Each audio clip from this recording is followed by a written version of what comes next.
వ్యాసం వసిష్ఠనప్తారం శక్తేః పౌత్రమకల్మషం పరాశరాత్మజం వందే సుగతాతం తపోనిధిం వ్యాసాయ విష్ణురూపాయ వ్యాసరూపాయ విష్ణవే నమో వై బ్రహ్మనిధయే వాసిష్ఠాయ నమో నమః కన్యాభరణి సంజాతం బాధూలకులభూషణం శ్రీరంగార్యగురోః పుత్రం షఢగోపమహం భజే అస్మత్ గురుభ్యో నమః.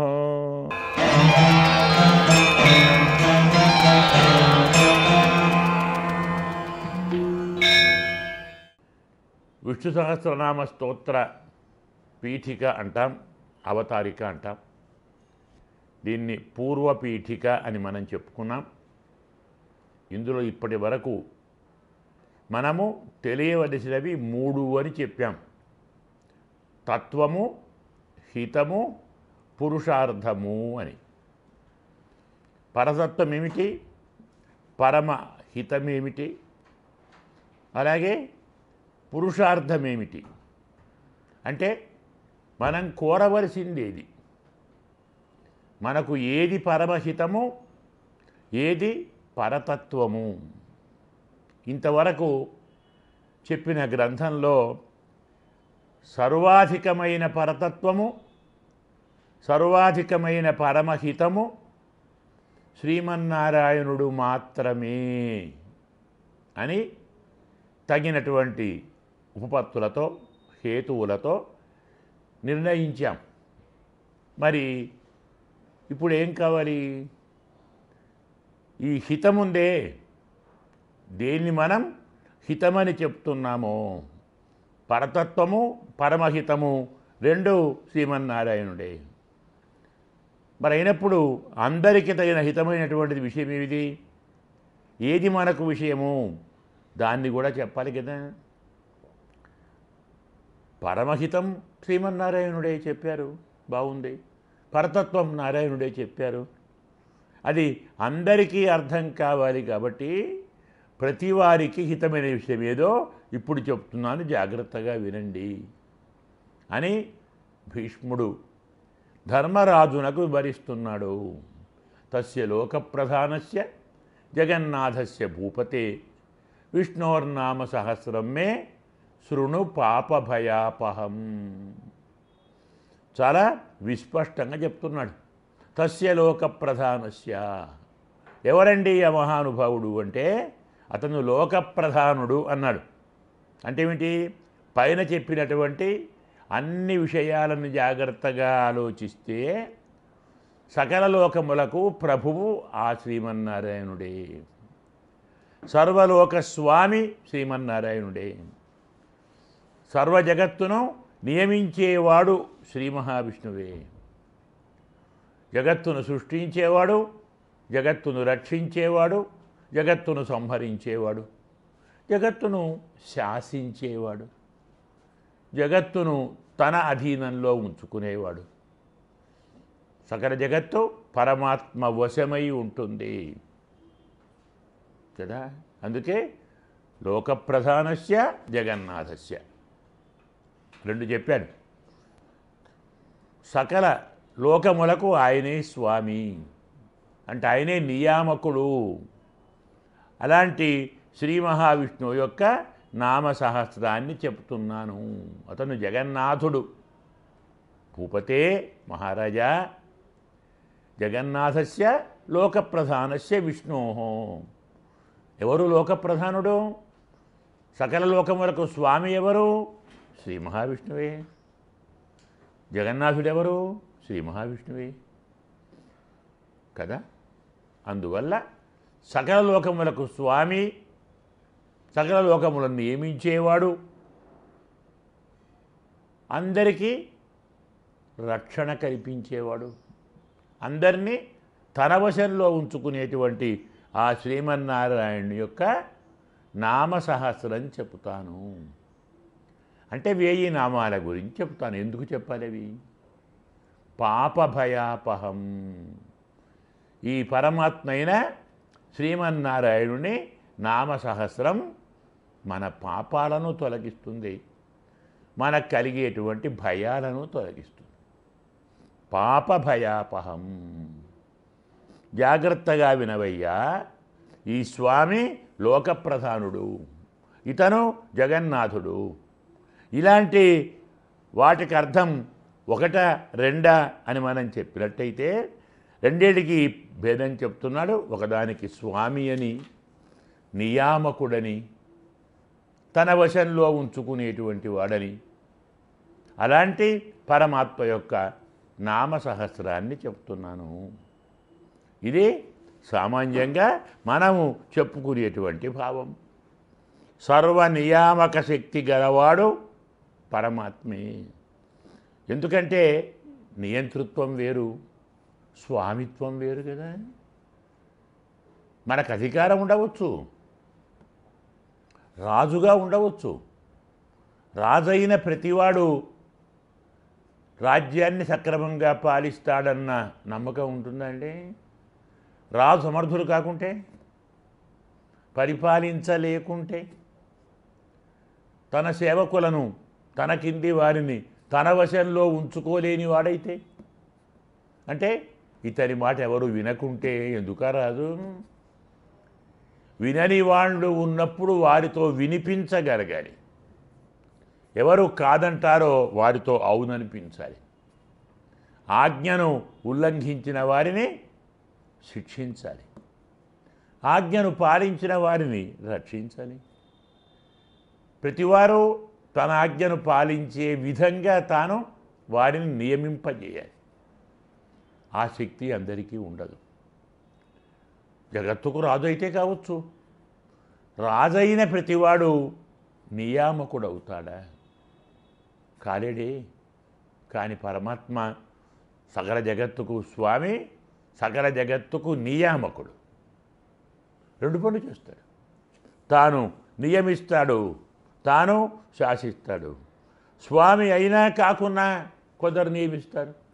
తన బలం చూపో, తన ధనం చూపో, ఏదో కారణాన్ని చూపి ఎదుటివాడిని బెదిరించో, నయాన్నో భయాన్నో చెప్పినట్టు వినిపిస్తారు. అలాంటి వాడు స్వామి కావాల్సిన అవసరం లేదు. అంటే స్వామి కాకున్నా నియమించవచ్చు, స్వామి అయినా నియమించలేకపోవచ్చు కదా. అందువల్ల స్వామిత్వం, నియామకత్వం రెండు ఒకే చోట ఒకేసారి అందరికీ ఉండేవి కావు. రాజైన ప్రతివాడు నియామకుడు కాదు, నియమించేవాడలా రాజు కాదు. కానీ పరమాత్మ తానే రాజు, తానే నియామకుడు. సకల జగత్తుకు అతనే స్వామి, సకల జగత్తును అతనే నియమించేవాడు.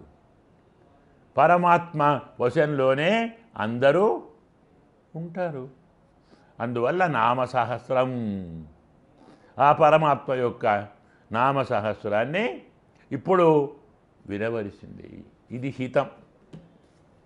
పరతత్వం శ్రీమన్నారాయణుడే, పరమహితం పరమాత్మ యొక్క నామసహస్రమే. పురుషార్థం పరమాత్మ కైంకర్యమే. ఇలా తత్వం, హితం, పురుషార్థం ఈ మూడు మళ్ళీ మళ్ళీ చెప్తున్నాడు. బ్రహ్మ ఉపాసనము, దానికి అంగమైనటువంటి యజ్ఞ యాగాదులు ఇవి అందరూ చేయలేరు. ప్రతివారు యజ్ఞం చేయగలరండి? ప్రతివారు హోమం చేయగలరా? ప్రతివారు దానం చేయగలరా? కనీసం స్నానం చేయగలరా? చెయ్యాలనిపించాలి కదా. అబ్బా చేత కాదండి, ఇవాళ నేను స్నానం చేయలేను అనేవాళ్ళు ఉన్నారు. అనారోగ్యంతో చేయలేరు, వృద్ధాప్యంతో చేయలేరు, ఆసక్తితో చేయలేరు. స్నానమే చేయకుంటే యజ్ఞం ఏం చేస్తారండి? యాగం ఏం చేస్తారు? దానం ఏం చేస్తారు? అయ్యా గుడికి వెళ్ళాలి, ప్రదక్షిణం చేయాలి, చేత కాదు, కాళ్ళు కదలవు, నడవలేడు, ఏం చేయాలి? దేవాలయానికి వెళ్ళలేడు, ప్రదక్షిణం చెయ్యలేడు, జపం చెయ్యలేడు, తపస్సు చెయ్యలేడు. మరి వాణిగతి ఏమిటి? అలాంటి వారి కోసమే విష్ణు సహస్రనామం చెప్తున్నాము.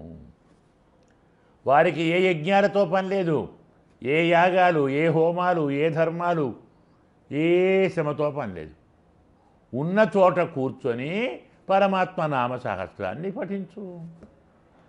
1000 కాకుంటే 10 పఠించు, 2 పఠించు. విశ్వం విష్ణు వషట్కార భూతభవ్య భవత్ప్రభు. చాలు. చాలేదా? విశ్వం చాలు. పరమాత్మనామ సంకీర్తనకు మొదలు చెప్పుకున్నాం. శ్రమ లేదు, కష్టం లేదు, ఆయాసం లేదు, విడిగా ప్రయత్నించవలసిన అవసరం లేదు. ఫలితం మనకు చాలా కలుగుతుంది. అందుకే అంటున్నారు సర్వపాప భయాపహం. అన్ని పాపాలను, అన్ని భయాలను పోగొట్టేటువంటి సహస్రనామాన్ని నేను చెప్తున్నాను. శృణు, వినవయ్యా. ధర్మరాజు వంటి మంచి శ్రోత లభించాడు.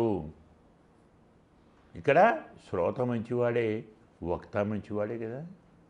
సాక్షాత్తు భీష్మ పితామహుడు వక్త, ధర్మరాజు శ్రోత.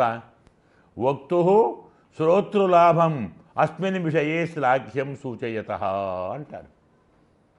అంటే బాగా చెప్పేవాడికి బాగా వినేవాడు దొరకడం ఒక అదృష్టం అండి. దొరకరు. శాస్త్రం ఏం చెప్పింది మనకు? అనేక విధాలు చెప్పుకుంటూ శతేషు జాయతే శూరః అని చెప్పారు.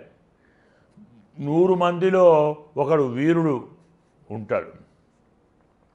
సహస్రేషు చ పండిత, 1000 మందిలో ఒక పండితుడు ఉంటాడు.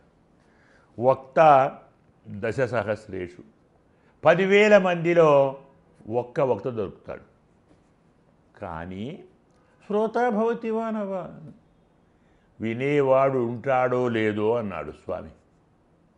అందువల్ల చెప్పేవారు దొరికినా దొరుకుతారేమో కానీ వినేవారు దొరకరు కదా. అందుకే మంచి శ్రోత లభిస్తే వక్తకు పరమానందం, పరమ సంతోషం, ఎంత ప్రీతో. అందుకే భీష్ముడు శృణు, విను, అన్ని పాపాలు పోతాయి. ఇతరులకు హితాన్ని చెప్పాలనే ఆర్తి గురువుగారికి ఉంటుంది, ఉబలాటం ఉంటుంది, ఉత్సాహం ఉంటుంది. అయ్యో 4 మంచి మాటలు చెప్పాలి. అయ్యో వీళ్ళంతా అజ్ఞానంతో బాధపడుతున్నారు, సంసారంలో మునిగిపోతున్నారు, వారికి తెలిసిన ధర్మం అనుకుంటున్నారు, తాము చేసే పనే మంచి పని అనుకుంటున్నారు, ఇంతకంటే మంచిది ఇంకోటి లేదనుకుంటున్నారు. వాస్తవంగా ఏం తెలియదు వారికి. ఎలా భోజనం చేయాలో తెలియదు, ఎలా స్నానం చేయాలో తెలియదు, ఎలా మాట్లాడాలో తెలియదు, ఎలా కూర్చోవాలో తెలియదు, ఎలా నిలబడాలో తెలియదు. పెద్దలు కనబడితే వారిని ఏమడగాలో కూడా తెలియదు. అయ్యో ఇలాంటి వారంతా సంసారంలో పడి మ్రగ్గుతున్నారు. అదే సంసారాన్ని సుఖమయంగా, ఆనందమయంగా, సంతోషమయంగా, ప్రియముగా మరచుకునే విధానం ఉందిరా నాన్న. చెప్తాను విను. వివాహం చేసుకో, భార్యతో సంసార ప్రవృత్తిలో ఉండు, సంతానాన్ని పొందు. భార్యను సంతానాన్ని పోషించడానికి కావాల్సిన ధనాన్ని సంపాదించు.